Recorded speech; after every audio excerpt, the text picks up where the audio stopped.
ভাই শ্রীলঙ্কার ক্রিকেটাররাও পাকিস্তানের মজাক বানিয়ে দিল ভাই। 10 নভেম্বরে কুশাল মেন্ডিস বলেছিল আমরা পাকিস্তানে নিরাপদ বোধ করছি, মানে সেফ ফিল করছি ক্রিকেট খেলার জন্য। আর 12 নভেম্বর মানে আজকে এখন রাত 11টা বাজছে, জাস্ট 5 মিনিট আগে খবর এলো ভাই যে 16 জন ক্রিকেটার, শ্রীলঙ্কার 16 জন ক্রিকেটার তারা নাম প্রত্যাহার করেছে। আর এটার কারণ হচ্ছে ভাই তারা পাকিস্তানে সেফ ফিল করছে না ক্রিকেট খেলার জন্য। ভাই দুদিন আগে কুশাল মেন্ডিস বললো আমরা সেফ, দুদিনের মধ্যে পুরো ঘুরটে গেল ভাই, সেই বাক্ত বদল দিয়েও মিমিটা চলে এলো মনে ভাই।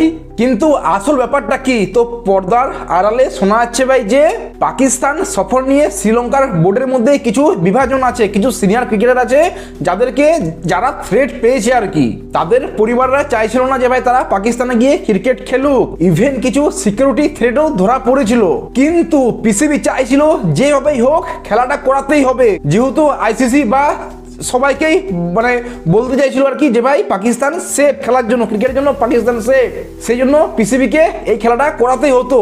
তো ভাই এখন যা অবস্থা, এ নিয়ে তোমরা কি বলবে কমেন্টে জানাও। আর হ্যাঁ, ইন্ডিয়া ভার্সেস সাউথ আফ্রিকা যে ইডেন গার্ডেন খেলাটা হবে সেটা নিয়ে আমি অলরেডি হেড টু হেড থেকে স্টার্ট করে কত রান হবে, pitch report A to Z discuss করেছি, ভিডিওটা দেখতে পারো।